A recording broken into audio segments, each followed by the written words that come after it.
Hey, my name's Izzy. This is Rolling Virtual Cards, coming at you with another Commander deck build. This time, Frodo Baggins. Now, yes, if you just saw yesterday's video, I made a Frodo Baggins deck.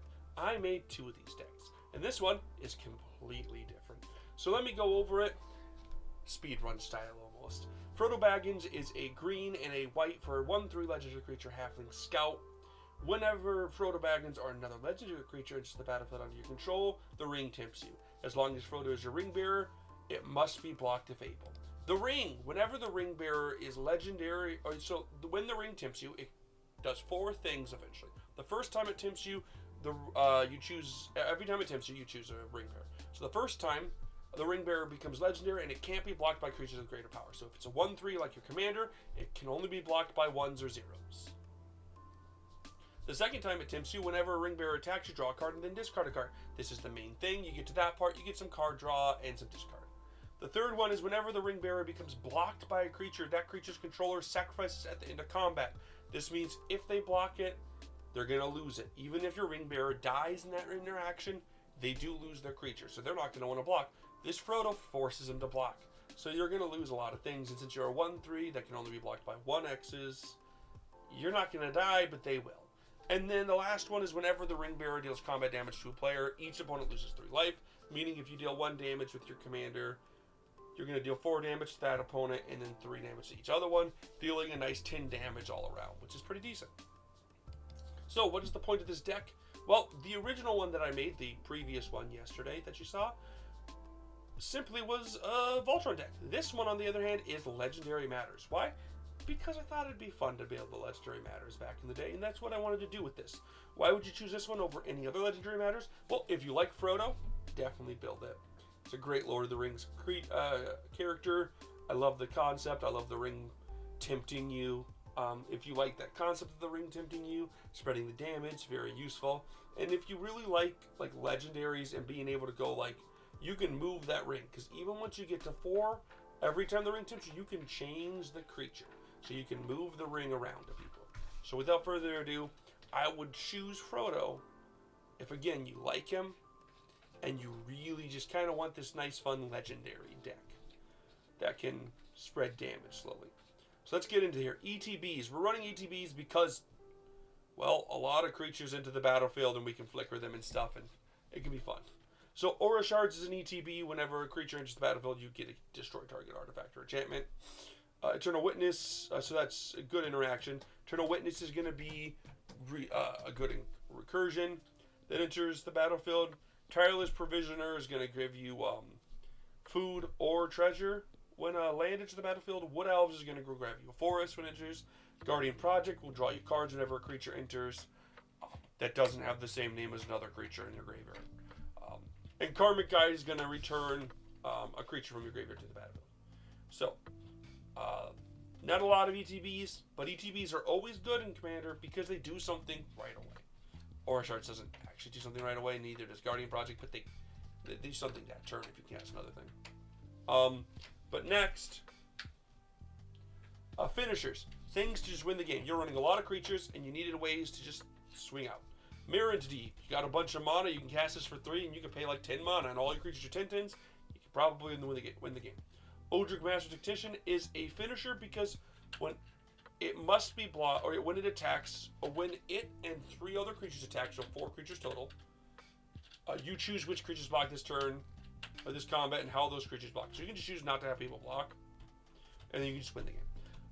Elish Norn, Grand Cenobite, is a win con because it's going to give all your creatures +2/+2, while also minusing your opponents, clearing out their small creatures so you can swing it for the game. And Kamal, Heart of Kroza, is a win con because because at the beginning of combat on your turn, creatures you control get +3/+3 and trample. That's going to buff them and give them a nice evasion, a way to get in and pack that damage.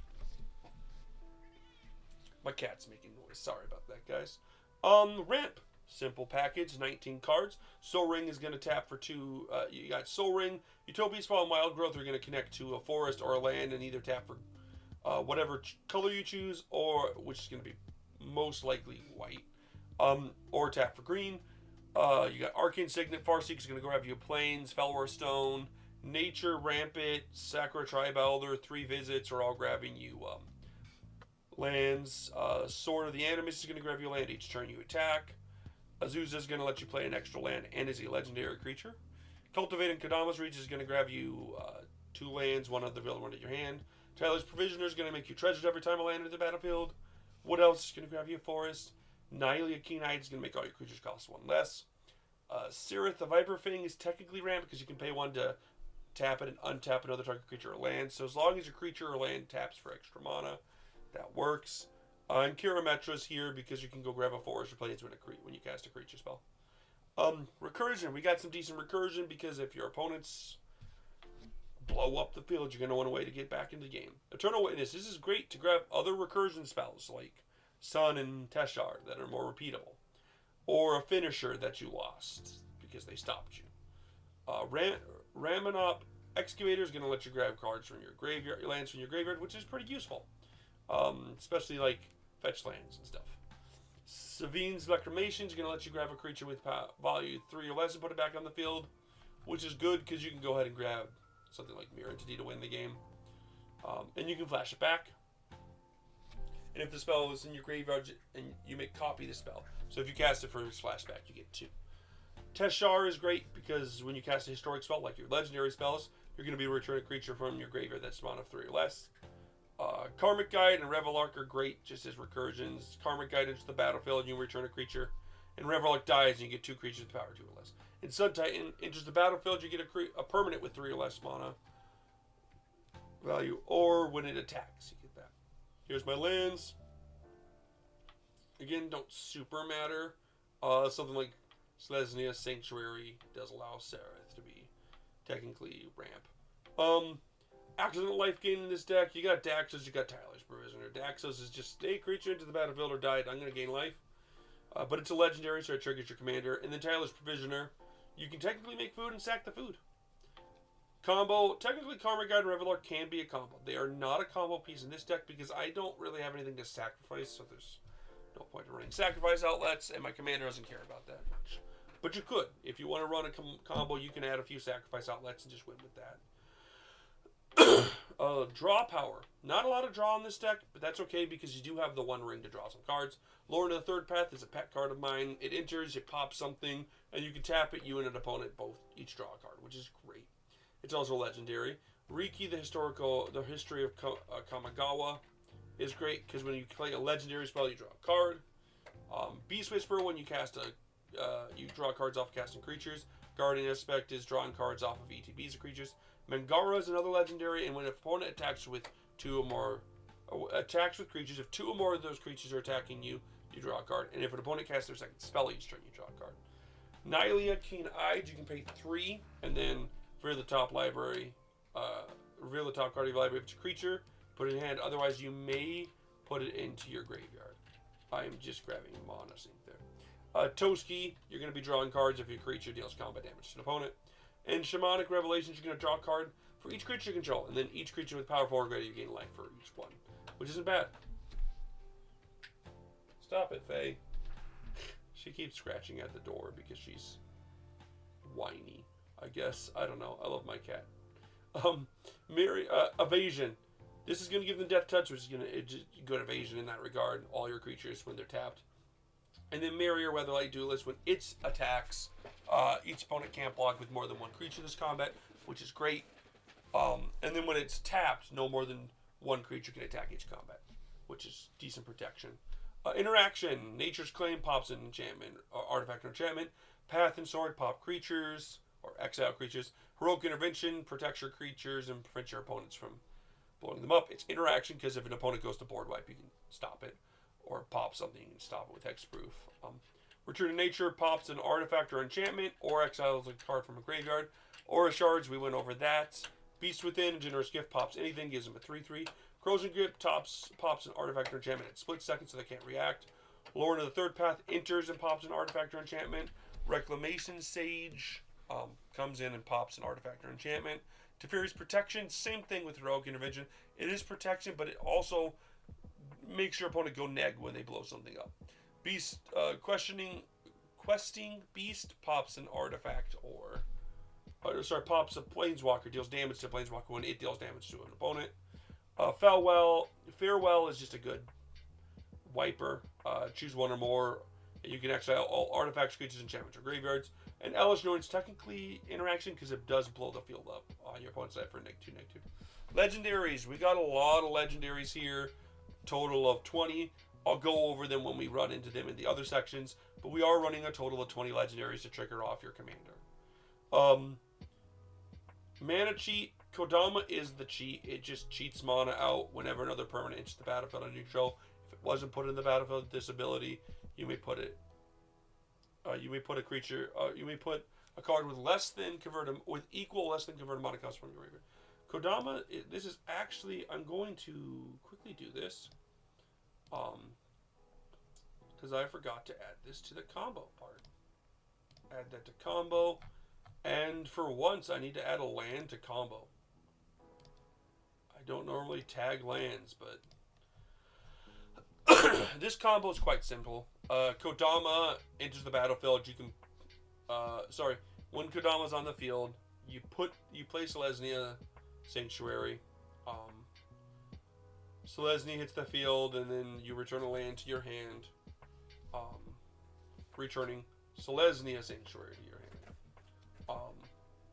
Then Kodama puts Selesnya, and you can infinitely put Selesnya on the field. When another permanent enters the battlefield, you control, if it wasn't on the battlefield with this ability, you may put a permanent card with equal or less converted mana cost from your hand onto the battlefield. Don't make myself a fool. This one, when it enters, return a land you control to its owner's hand. I know it's a combo. I don't remember how it works right now. Maybe I'm missing parts just like the Revel Arc, but you can run the combo here. Go ahead and look it up. I just don't have, my brain's not functioning right now. So I'm not going to try to run through that right now. But yeah, it does cheat stuff out, which is just very useful. You can play like a 2-drop and get a 1-drop or 2-drop. You can pay a 5-drop, get a 5 or less. Mono sinks, these are just your 3 mono sinks. You can either keep drawing in search for creatures, buff all your creatures by putting 1/1 counters on them, or turn your lands into 1/1s that have vigilance, indestructible, and haste. Still a hand. Until end of turn. Target land. So yeah, you just pay 2 a bunch and you get like a bunch of creatures. Then combat comes, and not only do they have vigilance, indestructible, and haste, then they're 1/1s, they become 4/4s with trample. So protection. Skrill's protection, because choose a color, another target creature control gains toxic 1 and hexproof from the color until end of turn. It can't be blocked by creatures. This is actually technically evasion as well, I guess. Ooh, not a mono sync, my bad. Evasion, there we go. Yeah. So it's also evasion, allows your creatures to get in, but it also just protects your opponent. And it's interactive, technically, because if an opponent goes to target, you can use it. A heroic invention protects your creatures, giving them hex power for indestructible. Mary protects you from preventing all but 1 creature from attacking. Teferi's protection protects your everything, because until the next turn, your life total can't change, and you gain protection from everything. All permanent control phase out. Then you do get exile it. Sereth, as long as your other untapped creatures can draw hexproof. And Shalai gives all planeswalkers you control and other creatures can draw hexproof, which is great. These together, really hard to get rid of, because it gives her hexproof and her hexproof. Stacks. We're running a few stacks. Hope of Gear Freeze here is a stacks because you can sack it once it deals damage to an opponent. They're in the turn until your next turn. That player can't. Whoever dealt damage that player cannot cast non-creature spells, which can really limit your opponent from doing stuff. Thalia, Guardian Thraben makes all non-creature spells cost 1 more. Thalia, Heretic. Cathar makes creatures and non-basic lands your opponents control enter battle tapped. Linvala, Keeper of Silence, makes activated abilities of creatures your opponent control can't be activated. And Mingara is stacked because it forces your opponent to question what they're doing. It doesn't cost more, but it does make your opponent go, oh, if I cast a spell, you're drawing a card. And, oh, if I attack you with 2 creatures, you're drawing a card. And you got a few token generators here, which is pretty decent to go wide. Adolin, whenever it attacks, you're going to be getting 3/1/1s attacking each opponent. Or a planeswalker they control. And it gets power equal to the number of creatures, so that gives it a 3/4, and then if you have a few others, it can be pretty big. Taurinus, Fist of Angels, is pretty decent because it's got training, so whenever it attacks with a creature with greater power, you put a 1/1 counter on it. And then you make a bunch of creatures. Whenever you cast a creature, you make a 1/1 green and white human soldier creature to come with trainer. So it'll get big. They'll get bigger. He'll get bigger. Great ways to do that. God Eternal Ketra is really good because whenever you cast a creature, you get a 4/4. Zombie Warrior creature token with Vigilance, and if it would die, you can put it third from the top. But the main thing here is that nice getting a bunch of 4/4s that can swing.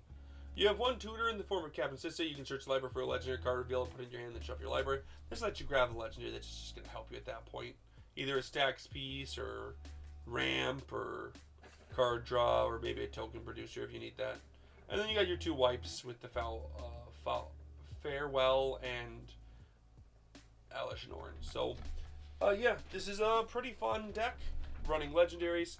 If you saw the deck yesterday, you could probably run something in between, where you run more legendaries, but also can run double striking stuff for Frodo.